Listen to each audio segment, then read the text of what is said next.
There was a time when the MQ-9 Reaper soared silently above desert battlefields, acting as the ever-watchful eye of American forces.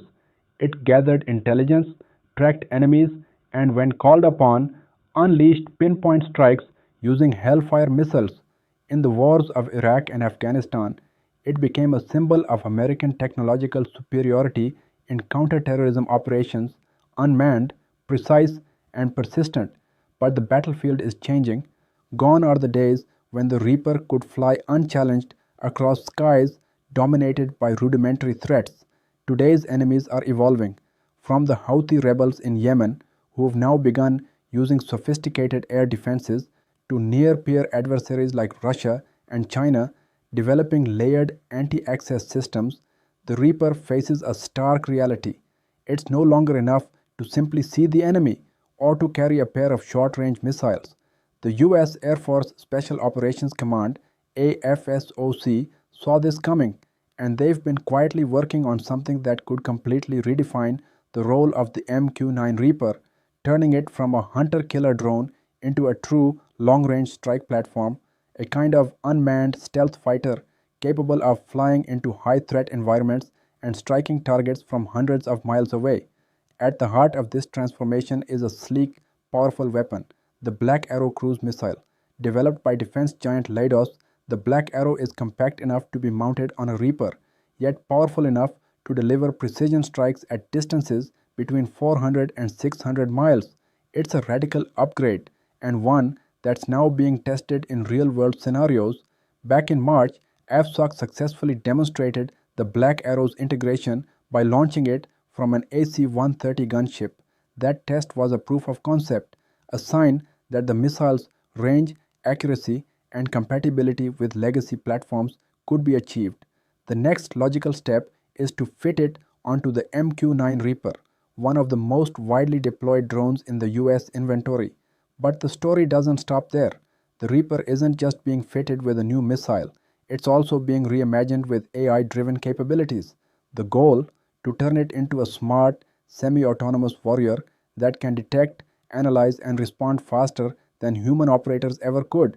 Artificial intelligence will help the Reaper process vast amounts of sensor data in real time, automatically detect targets, and suggest strike decisions to human operators. The result is a faster, more lethal, more survivable platform. It's worth remembering how far we've come. When the MQ-1 Predator was first introduced in the 1990s, it carried only surveillance payloads. Later, the addition of the Hellfire missile made it a symbol of precision warfare.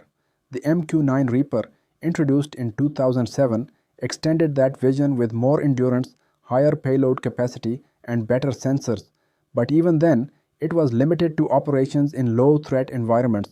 That limitation has now become unacceptable.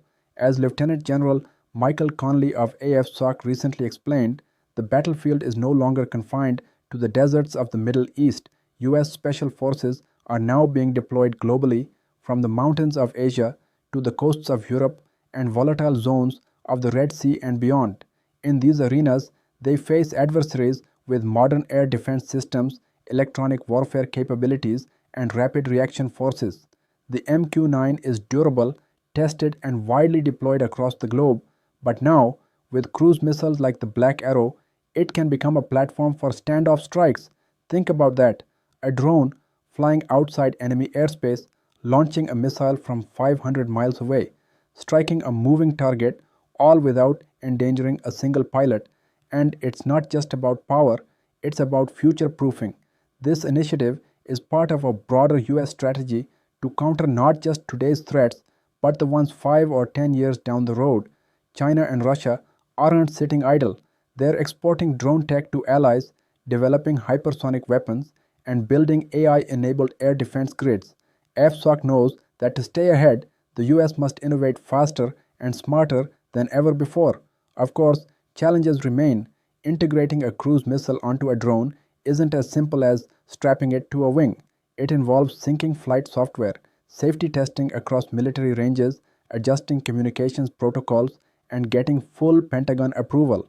According to sources from Leidos, bringing the Black Arrow into full operational use on the MQ-9 will require rigorous testing and system-level integration, but they also say it's absolutely achievable. We'll be entering a new era, one where drones are no longer limited by range, no longer limited by short-range weapons, and no longer limited by human processing speed. Instead, they'll fly farther, strike deeper, and think faster.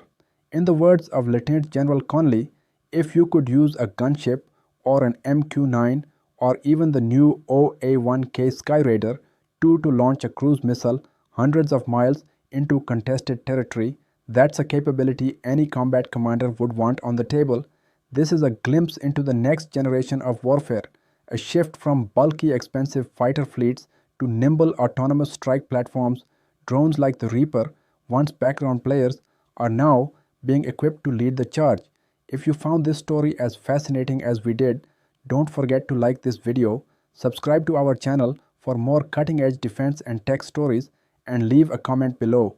What do you think about arming drones with cruise missiles? Are we entering a smarter era of warfare or one we need to be more cautious about? We'd love to hear your thoughts.